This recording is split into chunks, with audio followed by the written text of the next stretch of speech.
নমস্কার বন্ধুরা, তিথিনিতাস ফুড লাইফে আপনাদের সকলকে স্বাগত জানিয়ে নিয়ে এসেছি আমি আবার একটি নতুন রেসিপিটি হলো ট্যাংরা মাছের ঝাল। তার জন্য আমি কী কী উপকরণ লাগবে নিয়ে নিচ্ছি বেগুন, আলু, আর রয়েছে সজনে ডাঁটা, সাথে রয়েছে চেরা কাঁচা লঙ্কা। আর এর জন্য প্রথমে আমি নিয়ে নিয়েছি এখানে মাছ, আর এই মাছগুলোকে আমি আগে থেকে ভালো করে কেটে নিয়েছি। এটা হলো ট্যাংরা মাছ, অনেকে এটা গুলশা ট্যাংরাও বলে। তো যাই হোক, ট্যাংরা মাছটাকে ধুয়ে পরিষ্কার করে নিয়েছি। এর মধ্যে আমি নুন হলুদ মাখিয়ে নেব। তো প্রথমে দিয়ে দিচ্ছি আমি নুন, পরিমাণ মতো হলুদ গুঁড়ো দিয়ে ভালো করে মাছের গায়ে ভালো করে নুন হলুদ ভালো করে মেখে নিচ্ছি। মেখে নিয়ে এবার আমি লাল করে তেলে আমি ডুবো তেলে ভেজে নেব।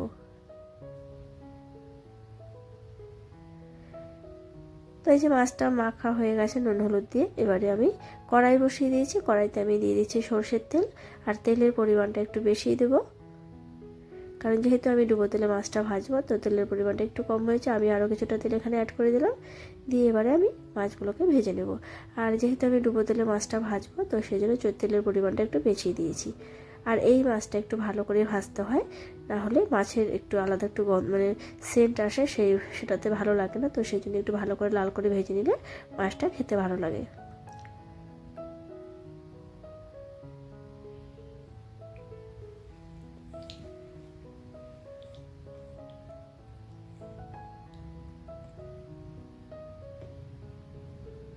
তো এক পিঠ লাল করে ভাজা হয়ে গেছে, উল্টো দিকটা আমি এভাবে লাল করে ভেজে নামিয়ে নেব।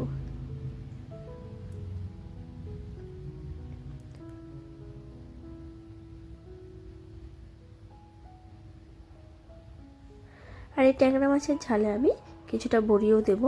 তো আমি এখানে সজনে ডাঁটা, বেগুন, আলু দিয়ে বড়ি দিয়ে আমি এই ট্যাংরা মাছের ঝালটা আমি বানাবো।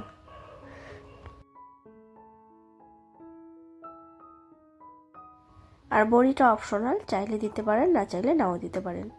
তো এইদিকে আমি বেগুনটাকে একটু ভেজে নিচ্ছি। বেগুনটা একসাথে ভাজবো না, এই কারণ সজনে আর আলুটাকে আমি পরে কষিয়ে নেব। কারণ বেগুনটা একসাথে দিয়ে দিলে কী হবে, বেগুনটা একদমই গলে যাবে।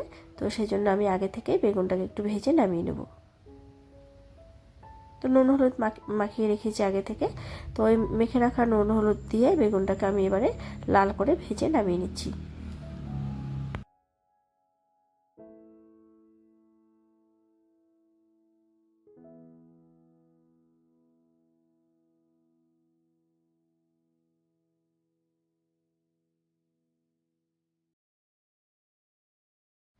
ওই তেলে আমি বড়িটাকেও ভেজে নেব।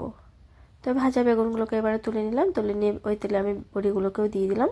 তো বড়িগুলোকে একটু লাল লাল করে ভেজে নামিয়ে নিচ্ছি। একদম সামান্যই ভাজবো, বেশি একটা ভাজবো না।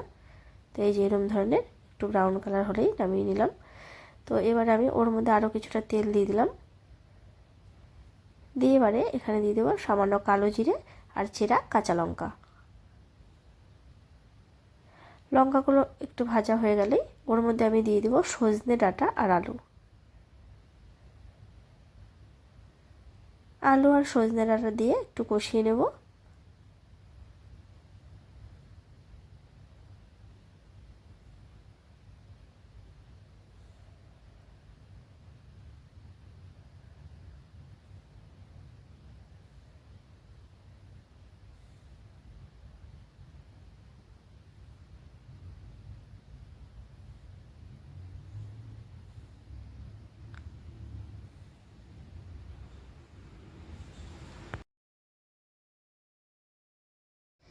দিয়ে দেবো এবারে নুন,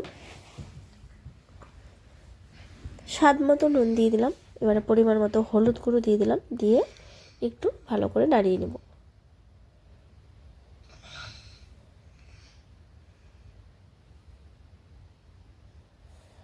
নুন হলুদ দিয়ে একটু কষিয়ে নিচ্ছি।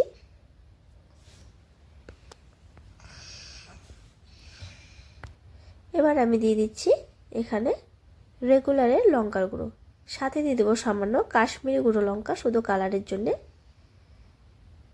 যেহেতু আমি রেগুলারের লঙ্কার গুঁড়োটা কম দিলাম, কাঁচা লঙ্কার পরিমাণটা বেশি দিয়েছি, সেই জন্য সামান্য কাশ্মীরি গুঁড়ো লঙ্কা দিলাম।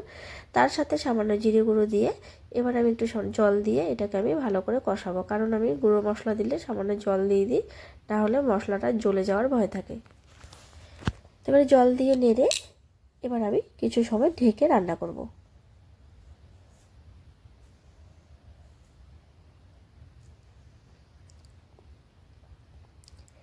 তো নেড়ে নিলাম। এরপর আমি একটু ঢেকে দেবো সামান্য, মশলাগুলো যাতে সেদ্ধ হয়ে যায়। সাথে সবজিগুলোও সেদ্ধ হয়ে গেছে। তো অনেকটাই সবজি আর মশলা একসাথে অনেকটা সেদ্ধ হয়ে এসছে। এবার আমি আরও কিছুটা সময় কষাবো এই সবজিটাকে।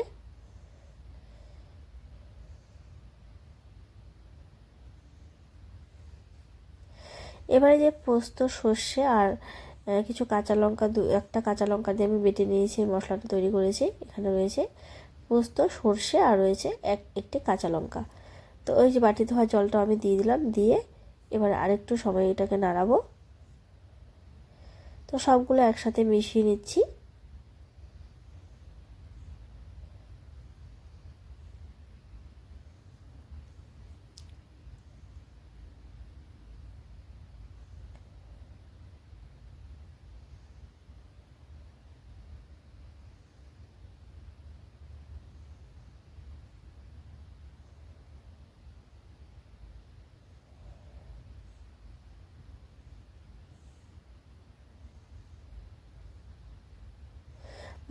মশলার সাথে কষিয়ে এবার আমি দিয়ে দেবো জল।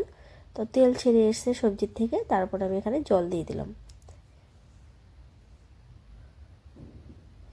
যেহেতু সাথে সর্ষে রয়েছে সেই জন্য বেশি সময় আমি এটাকে ভাজলাম না, কারণ সর্ষে বাটা দেওয়ার পরে বেশি সময় ভাজলে তেতো হয়ে যায় সবজিটা, সেই জন্য আমাকে বেশি সময় ভাজতে হলো না।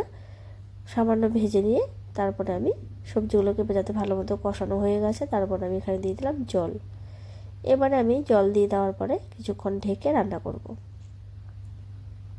মিনিট 7 পরে আমি ঢাকা তুলে দিলাম।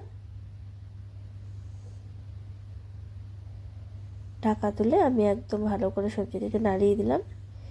এবারে যেটা করব, তো অনেকটা সেদ্ধ হয়ে গেছে আলু, সজনে ডাঁটা। তো এবারে যেটা করব, যে ভেজে রাখা যে মাছ, বেগুন আর বড়ি ভেজে রেখেছিলাম সেগুলো আমি দিয়ে দেবো। প্রথমে আমি বেগুন আর মাছটা দিয়ে দিলাম, একটু নাড়িয়ে নিচ্ছি। তো মাছগুলো আমি ঝোলের সাথে একদম ডুবো ডুবো করে দিব।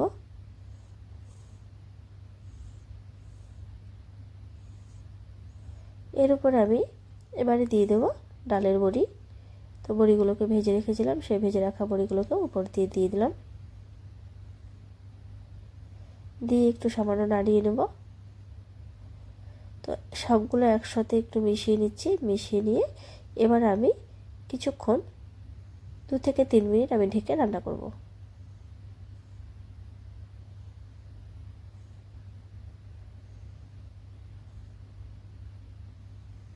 গ্যাসের ফ্লেমটা একদমই কমিয়ে দেব, যাতে ভাপে সেটা সেদ্ধ হয়ে যায়। তো এবার 2 থেকে 3 মিনিট বাদে আমি ঢাকা তুলে নিলাম। তো এই যে দেখুন একদম রেডি হয়ে গেছে।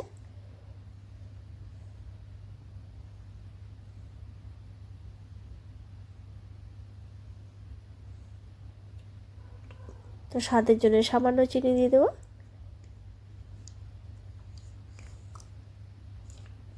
আর ঝালের মধ্যে একটু চিনি দিলে দেখবেন স্বাদটা আরও দ্বিগুণ বেড়ে যায়। তো দিয়ে একটু নাড়িয়ে নিচ্ছি। তো একটু সময় ফুটিয়ে আমি নামিয়ে নেব। তো রেডি হয়ে গেল আমার এই ট্যাংরা মাছের ঝাল। এবার আমি নামিয়ে নিচ্ছি। তো নামিয়ে নিলাম আমি ট্যাংরা মাছের ঝাল।